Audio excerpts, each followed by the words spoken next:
By the title of this video, I'm going to be talking about something serious that has been going on for the past week or couple weeks.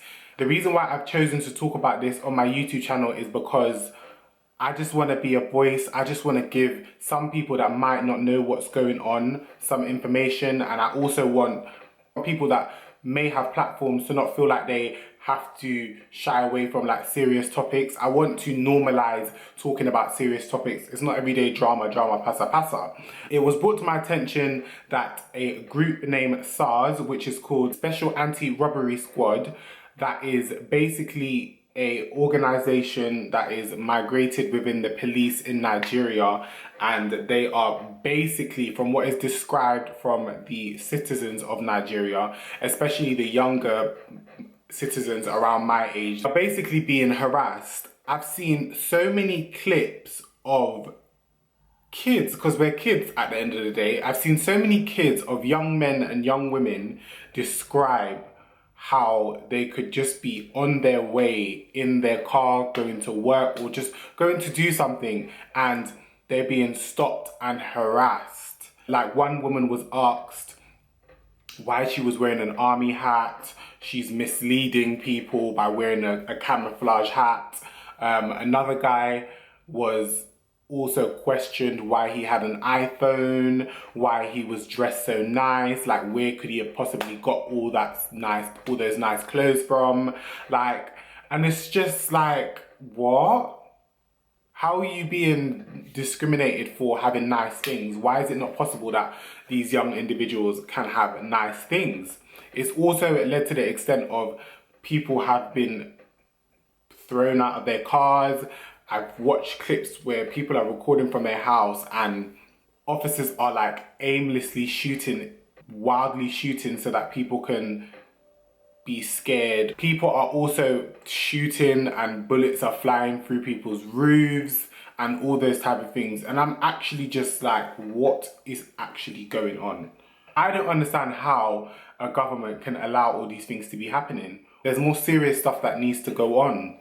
Instead of you harassing people and troubling people for no particular reason, if somebody was behaving aggressively, you lot have come in to be extra help because a certain area in the city is very violent and you want to get rid of the violence, then I could completely understand. But from the clips that I've watched, it looks like they don't have a clue what they're doing and they're just bored.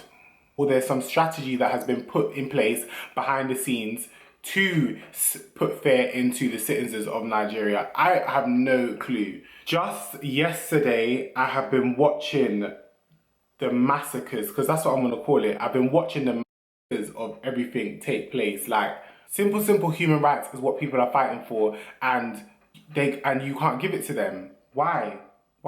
What's the reason? I need to understand. So I read a tweet and it said, Nigeria is a failed state. They imposed a last-minute curfew, which was 9 o'clock, I think, removed cameras, switched off all the lights and proceeded to let armed forces shoot at innocent, peaceful protesters, all because people want their basic human rights. The government cannot get away with this, and SARS. The fact that this is not getting the amount of, this is not getting televised as it should be. It is on the news, but it's not being broadcasted to a point where other countries are getting involved. Like, it's not happening at all. There's another one that says it's the using Africa as an aesthetic but staying silent when it comes to issues in Africa for me. And I believe that to be true because it's like me. I can't sit here and be listening to my Afro beats and wanting to be embracing African food and all them type of things and having African friends and watching them suffer, like watching them see their friends or friends of friends go out on the line for their life and have to lose their life. I'm going to put a link in the description box below so that you lot can see. A Dropbox was left on Twitter so that people can see the length. This is what you lot turned off the cameras and blocked the Lekki toll bridge for.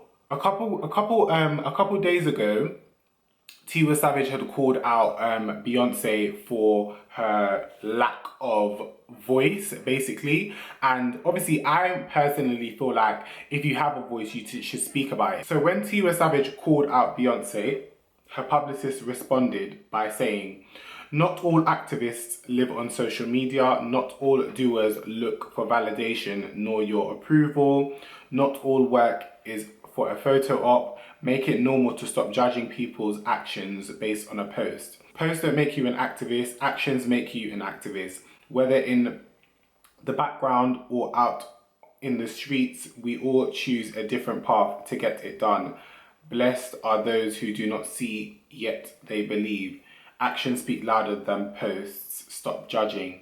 And I'm not being funny, but as much as I completely understand that, I personally feel like somebody that speaks, yeah, somebody that goes on their platform or goes out in public and speaks is way more impactful than doing it behind the scenes, because people will look to you because you have triple the audience. You have audience from every race, and some black people love to listen to. Social media is the sole facilitator of information and awareness exchange right now. These are platforms Beyonce and her team were more than happy to use when it came time to promote and profit from a film concept based entirely on the land that is bleeding. This is entirely too shallow, and I completely agree. Another person said they could have used hot water, tear gas, rubber pellets, blanks, riot shields, even flashbangs, but let it be known our military went straight to live ammunition against peaceful protesters whose only defense was their Nigerian flag. Let it be known. And it's sad, it's so sad that people have traveled and left their house to go and basically just peacefully fight for what they believe in, but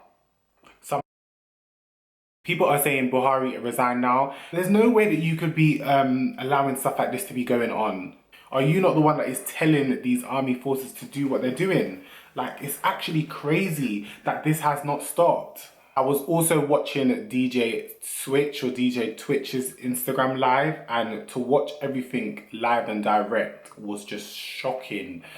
I'm glad that she went on live so that people, the hundreds of thousands of people that was watching, could see what was actually going on. And the fact that she's a public figure also helped a lot. It also made people deep, like, yo, this is serious. I don't want to not speak on other things that might be going on in Africa as well. So it was brought to my attention that Congo is basically in also.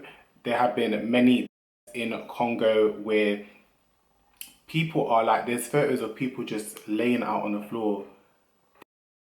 The government need the land and they want the land. There's no other peaceful way of doing it but to get rid of the population, because they want minerals and they need it for electronics and their army. Like, it is so, like, everything that is going on is just selfish. It's selfish. The fact that they know that we know who is doing it, but because we simply cannot do anything, they're just happy to continue to kill people. It's disgusting. Make sure you sign the petition that is in the description box below. Please click the drop box in my description box below so that you can see exactly what is going on, so that you can see the Instagram lives, so that you can see everything directly, because you lot might think that this is some play joke thing. No, this is serious. This needs to stop.